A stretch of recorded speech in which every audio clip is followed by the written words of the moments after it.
Now you might notice that I'm down in my garage today dressed in a winter coat and winter hat. And that's because, well, it's December and we're having a bit of a cold spell. So I thought it would be a good time, because there isn't going to be any riding today, that we might talk about a new luggage system that I was sent from Viking Bags to test out. And this is the Odyssey 80-liter Explorer Adventure System. Now this Odyssey 80-liter bag system is one of those rackless types that is so popular today that you can fit on adventure bikes. Really, you can fit it on just about any kind of bike. I've got it here mounted on my Scrambler 400X from Triumph, and it fits on there very nicely. Now, this rackless system from Viking Bags retails for $537.49. However, the last I saw, it is on sale. You can pick it up for just $412.24. Competition for this luggage system would come from something like the Giant Loop Great Basin system, which retails for about $630, or the Moscow Moto 80-liter bag system, which retails for right around $1,000. In addition, there's the Tusk Excursion system. That's 83 liters, and it goes for $430. And lastly, Lone Rider has a 70-liter system that goes for, again, right around $1,000.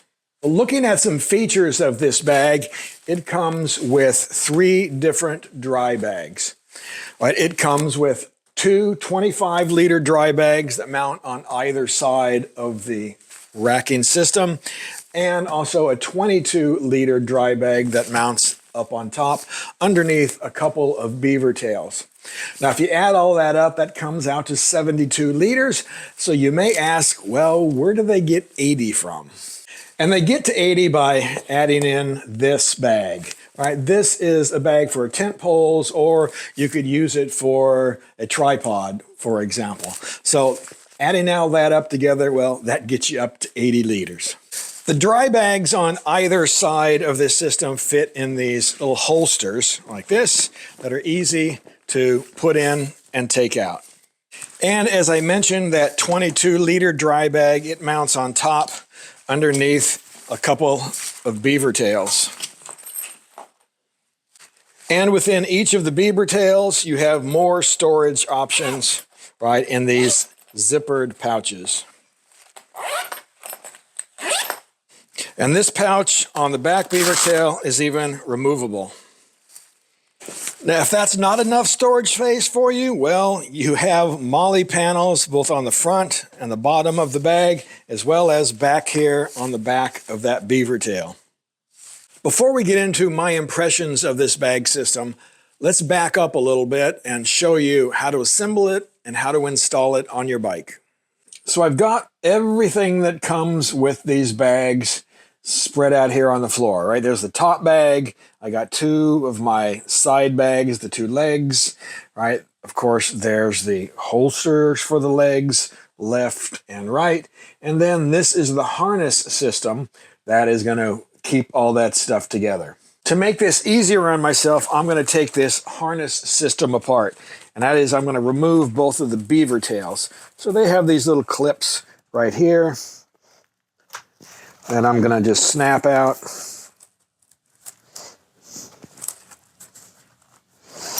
Like that on both sides.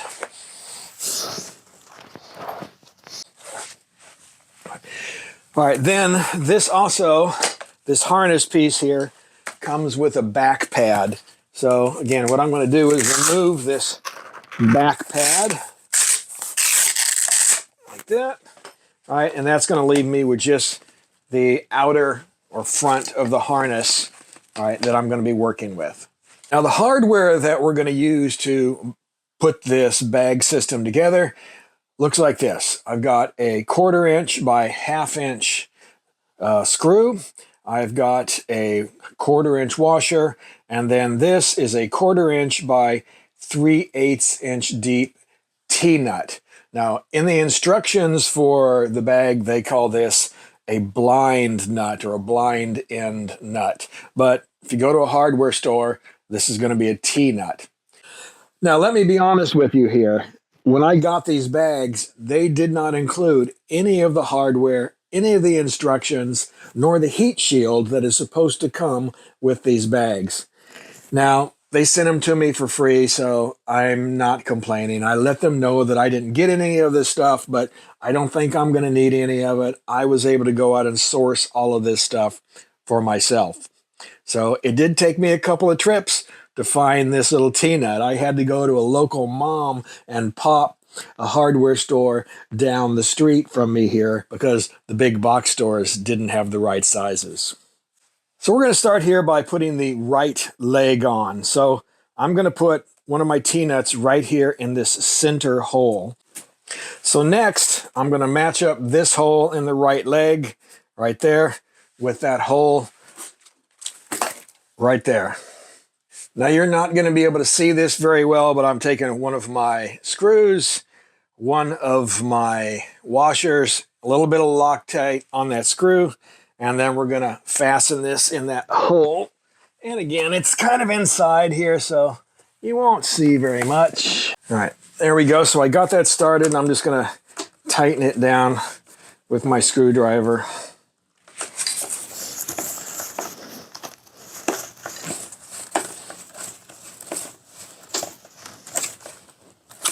Once I have that center screw and nut all set, I need to align this where I want it to be to fit my bike. And I already put this on the bike and I played around with it, and I figured out that I want this as flat as I can get it to clear my exhaust. So I'm going to put this pointing to the 3. Now I'm going to go around and I'm going to repeat that same process we used for the center nut, and I'm going to put it at 4 locations right here that match up to that number 3 position. So I didn't think you needed to sit through watching me do all that, so I'm just going to show you we got all 5 of those bolts in, and now we're ready to do the other side. So I'm going to repeat that process on the other side, and then we'll come back. All right, we got both of the legs all hooked up now, so what we're going to do is turn this over, bring it there so you can see it, and then I'm going to take this back and we're going to reinstall it. All right, so I'm going to match up that center hole and then lay out my pad. Okay, so we come back out into the garage now to put this on the bike. All right, I've got it sitting up here. I've got it centered on the seat, and I'm going to hook it to my my rack back here. However, rather than using the holes in the rack, I'm actually going to go underneath here, and I'm going to attach it to the frame of the rack. Again, I've already played around with this and found out this is the best way to do it. Right, so there are 3 buckles that Viking provides to strap this thing down securely. There's these little pinch buckles, metal pinch buckles here. So I'm going to come underneath here, and I'm going to pass my strap through there. And we're going to come back up through that buckle and then pull it down tight, right like that. Okay, and then I'm going to, again, do the same kind of a thing on both sides here. So this is where I'm going around the frame, right, and then back up.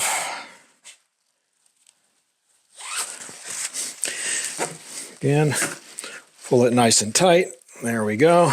And we'll do the same thing on the other side. Now I made a mistake, so let me show you just in case it happens to you.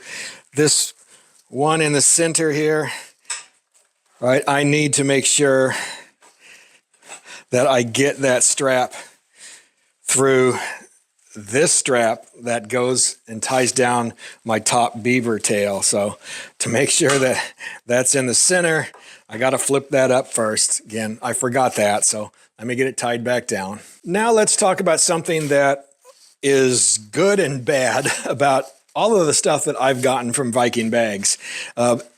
I think that they make a really nice quality product, especially for the prices. I've never got anything that I felt was cheap. Viking has always made said good quality products. However, sometimes they go crazy with their strapping systems, right? Like using the metal buckles here instead of a plastic buckle. And then they have all these tie down spots like right here, which helps to keep all of your straps, of course, nice and neat. And that is a good thing, especially when you have all of the kind of straps that they provide you. However, it does get to be a little bit of a pain in the rear doing all of these things up.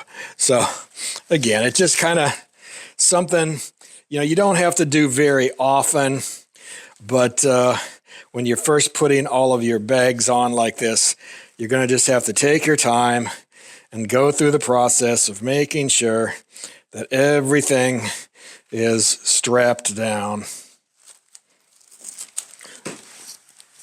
So now that we have the back of the bag strapped down, we're going to strap down the legs here. And again, there's a metal buckle right up here on the top, and then just a strap that I'm going to put through the support for my passenger pegs right there.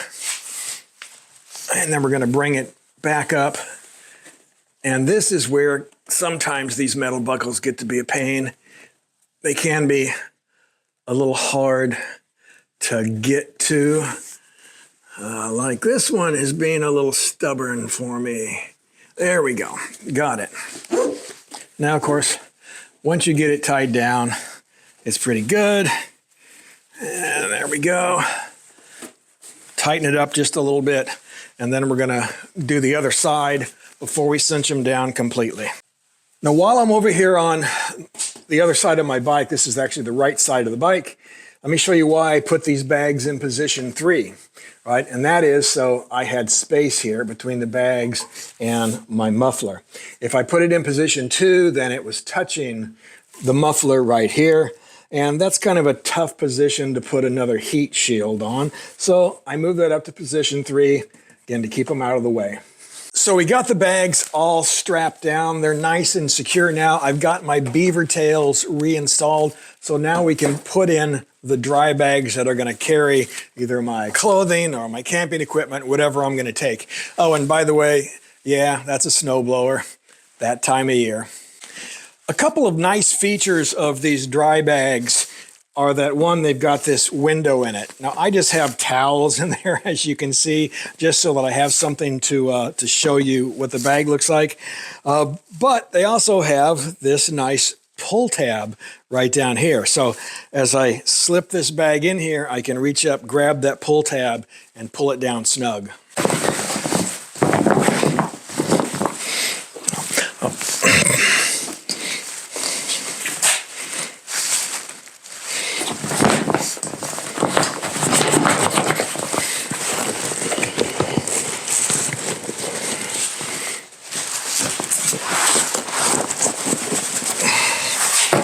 Now, of course, once you have this bag in there, you get it all strapped in snug, right? There's a strap on the bottom here, all right? Again, tighten that up.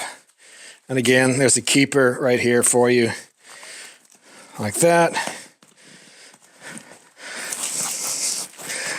Okay, there we go. And then we've got another one here. Again, snug everything up there. And don't forget the one up at the top to keep the bag from flying out and going down the road. Again, we got a keeper here as well, like that. And then you can fold your strap all up. Like I said, this is where it kind of gets to be a little bit of a pain, keeping everything nice and neat, but at least you can.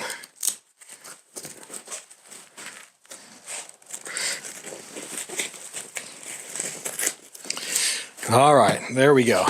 And obviously do the same thing to the other side. All right, now we're gonna put this top bag. This is the 22-liter bag, and it does come with straps here that you can use for a backpack. Now, honestly, that's not something I'm probably ever going to use. So what I'm going to do is just take them, I'm going to stuff them inside here and just kind of forget about them.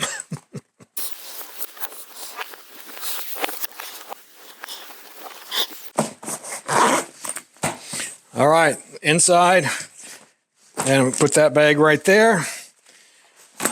Bring the one beaver tail over.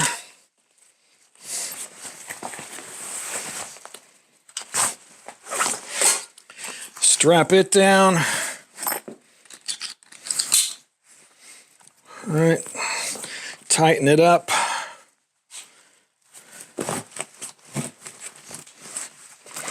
Okay. And then bring the top beaver tail over, and again, strap it down.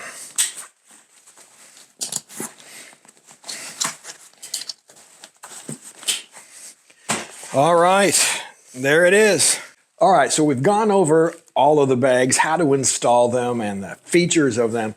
So let's sit down with a cup of hot chocolate, warm up, and I'll give you my impressions. As I said earlier, whenever I had the chance to test a product from Viking Bags, I've always found them to be excellent quality, right? And I've always found them to be a fair price. These bags, for example, come in right in the midpoint between a lot of these rackless bag systems. Also, as I said earlier, I would like to see Viking simplify their strapping systems a little bit.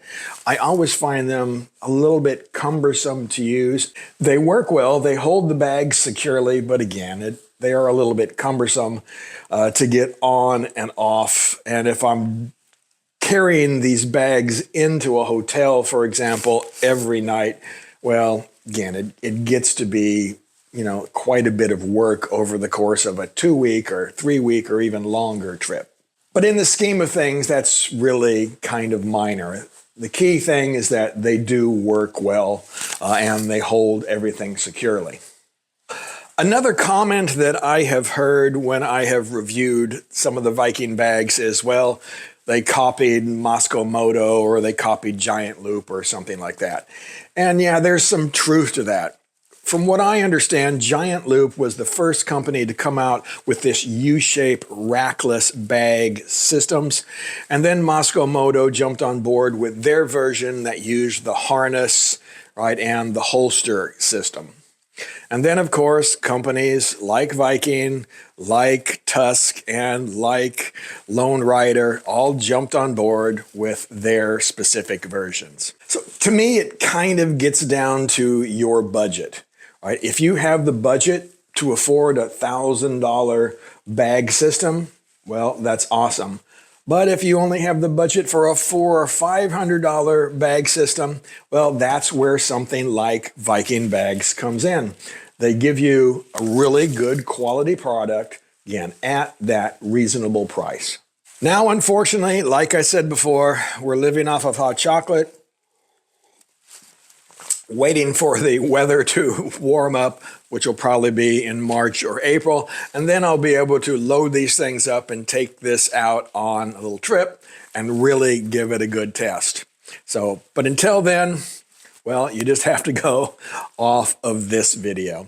So if you're interested in picking up one of these sets of the 80-liter Odyssey bags from Viking, I will have links, of course, in the description of this video, and you can go and check them out yourselves. Again, always look for their current sales and availability. Sometimes they sell out and you might have to wait a little bit for them. Anyway, guys, obviously keep riding safe and, of course, keep squeezing that lemon.